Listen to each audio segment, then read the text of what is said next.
আসসালামু আলাইকুম। আজকে আপনাদের সাথে শেয়ার করব গুলগুলা রেসিপি। ভীষণ মজার, নরম তুলতুলে গুলগুলা খেতে ভীষণ ভালো লাগে। আশা করি আপনাদের কাছে ভালো লাগবে। গুলগুলা তৈরি করার জন্য এখানে আমি 1 কাপ পরিমাণে কুসুম গরম পানি নিয়েছি। দিয়ে দিলাম চিনি এবং স্বাদ মতো লবণ।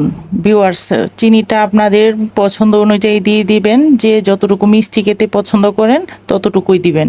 দিয়ে দিলাম 2 চামচ পরিমাণে ইস্ট।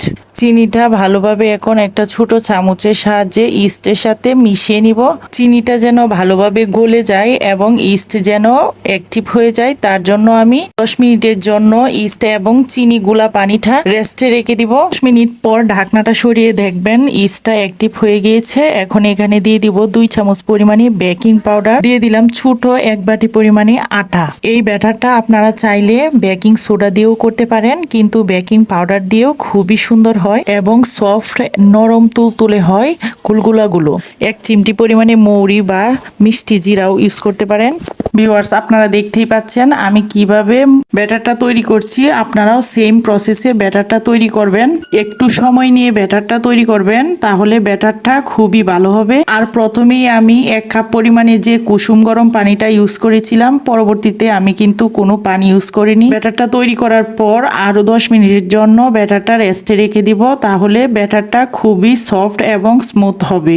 10 মিনিট পর ঢাকনা সরিয়ে ব্যাটারটা আর একটু ভালোভাবে হাত দিয়ে মথে নিব। এখন গুলগুলাগুলো বানানোর পালা। চুলায় কড়াই বসিয়ে দিলাম। কড়াইয়ে দিয়ে দিলাম রান্নার রেগুলার সয়াবিন তেল। গুলগুলাগুলো ভাজার জন্য ডুবো তেল হলেই বেশি ভালো হয়, তাই আপনারা চেষ্টা করবেন ডুবো তেলে গুলগুলাগুলো ভাজতে। আর হাতে মুঠো করে আমি যেই প্রসেসে গুলগুলাগুলো তৈরি করছি, আপনারাও সেম প্রসেসে গুলগুলাগুলো তৈরি করবেন। আসলে এটা মুখে বলার কিছু নেই, আপনারা নিশ্চয়ই দেখতেই পাচ্ছেন আমি কিভাবে তৈরি করছি। আর হ্যাঁ ভিউয়ার্স, আপনারা আরেকটা টেকনিকে এই গুলগুলাগুলো তৈরি করতে পারেন, সেটা হচ্ছে একটা চামচের সাহায্যে। ভিউয়ার্স, আপনারা দেখতেই পাচ্ছেন আমি কোন ধরনের চামচগুলো নিয়েছি। এই ধরনের চামচগুলো দিয়েও কিন্তু গুলগুলা খুবই সুন্দর হয়। এই চামচগুলোর ভিতরে অল্প অল্প করে ব্যাটার দিয়ে আপনারা খুবই সুন্দর এবং ফুলকো ফুলকো করে গুলগুলা তৈরি করতে পারেন। তার জন্য প্রথমেই আপনাকে চামচটা গরম করে নিতে হবে। যেই কড়াইয়ে গুলগুলাগুলো ভাজবেন, সেই কড়াইয়ে যে তেলটা দিবেন, সেই তেলেই চামচটা গরম করে নেবেন। তারপর আপনারা ব্যাটারটা চামচে দিবেন। পরবর্তীতে চামচ যখন আপনি তেলে রাখবেন, দেখবেন খুবই সুন্দরভাবে গুলগুলা ফুলে চামচ ছেড়ে উঠে আসবে। ভিউয়ার্স, এই টেকনিক ফলো করে আপনারা গুলগুলা তৈরি করলে ভীষণ ভালো গুলগুলা হবে।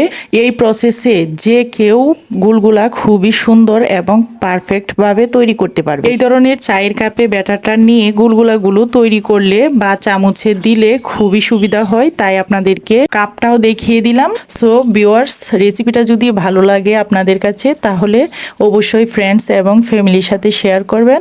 আর ভালো থাকবেন, সুস্থ থাকবেন। আল্লাহ হাফেজ।